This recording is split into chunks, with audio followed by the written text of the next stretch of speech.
عمومی طور پر لوگ غسل کرنے کے لیے جاتے ہیں اور غسل کر کے باہر آ جاتے ہیں، وہ سمجھ رہے ہوتے ہیں کہ بھائی صحیح غسل کیا ہے. تو آئیے مفتی صاحب بیٹھے ہوئے پوچھتے ہیں ان سے کہ غسل کا سنت طریقہ کیا ہے. کیا فرمائیں گے مفتی صاحب؟ دیکھیں، غسل فرض ہو یا غسل سنت کی ادائیگی کا ارادہ ہو یا غسل مستحب کا ارادہ ہو، سب میں بہتر طریقہ یہی ہوتا ہے کہ سنت طریقے سے غسل کیا جائے. صحیح. غسل کے ویسے 3 فرض ہوتے ہیں. ایک ہوتا ہے کلی کرنا، اور دوسرا ہوتا ہے ناک میں پانی چڑھانا، تیسرا ہوتا ہے تمام ظاہری بدن پر پانی بہانا. یہ فرائض ہے. یہ فرائض ہیں. ٹھیک ہے. لیکن اگر کسی شخص نے یہ بھی ادا کر لیے تو غسل ہو جائے گا. بہتر یہ ہے کہ سنت طریقے سے غسل ادا کرے تاکہ ثواب کا ترتب بھی ہو. ٹھیک ہے. غسل کرنے کا جب ارادہ ہو تو سب سے پہلے نیت کر لی جائے. پاکی کے حصول کی نیت کرنے سے ثواب حاصل ہوگا. پھر قبلے کی تعین کر لی جائے کہ قبلہ کس جانب ہے، اس لیے کہ اگر ستر کھلا ہوا ہو تو قبلے کی پیٹ کرنا اور قبلے کو استقبال کرنا یعنی قبلے کا رخ کرنا، یہ دونوں صورتیں مکروہ تحریمی ہوتی ہیں. صحیح. اب غسل کرنے لگے تو سب سے پہلے یہ کہ دونوں ہاتھوں کو پونچھوں تک دھو لیں. صحیح.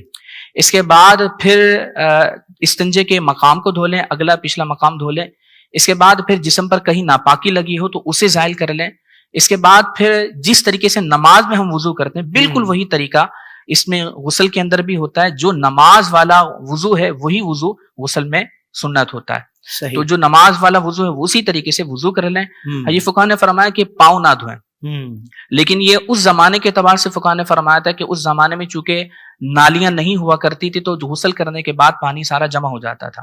اب چونکہ ہمارے یہاں نالیاں موجود ہیں اس لیے فقہ فرماتے ہیں کہ اگر پاؤں دھو لیے جائیں تو اس میں کوئی حرج نہیں ہے. نماز والا وضو کرنے کے بعد اب سب سے پہلے سیدھے کندھے پر پانی ڈالیں اور اس کے بعد پھر الٹے کندھے پر پانی ڈالیں اور پھر سر سے پورے جسم پر پانی بہا لیں. اس میں یہ خیال کرنا چاہیے کہ بعض مقامات ایسے ہوتے ہیں کہ جہاں پر پانی نہیں پہنچتا تو ان مقامات پر تکلف کر کے پانی پہنچانا ہوگا. اس لیے کہ اگر جسم میں بال برابر جگہ بھی کوئی دھلنے سے رہ گئی تو یہ غسل نہیں ہوگا. اچھا. اور غسل نہیں ہوگا تو اس صورت میں نماز ادا نہیں ہوگی. ظاہر ہے کہ جب پاکی حاصل نہیں ہوگی تو نماز نہیں ہوگی. نماز کے لیے طہارت فرض ہے، لہذا غسل کے لیے، خاص غسل فرض کے لیے ان تمام چیزوں کا خیال رکھنا پڑے گا کہ جسم کے ہر حصے پر پانی پہنچ جائے. پھر جو پان گٹکے کھانے والے احباب ہیں وہ بھی اس پر توجہ کر لیں. بسا اوقات یہ ہوتا ہے کہ وہ پان کے ریزے یا چھالیاں وغیرہ کے ریزے اندر رہ جاتے ہیں، تو اس میں فقہ فرماتے ہیں کہ بہت اچھے طریقے سے کلیاں کرے تاکہ وہ تمام جمے ہوئے یا جو اٹکے ہوئے ریزے ہوتے ہیں وہ اچھی طریقے سے نکل جائیں. اس لیے کہ غسل فرض میں کلی اس طرح ضروری ہے کہ پانی ہر پرزے پر پہنچ جائے.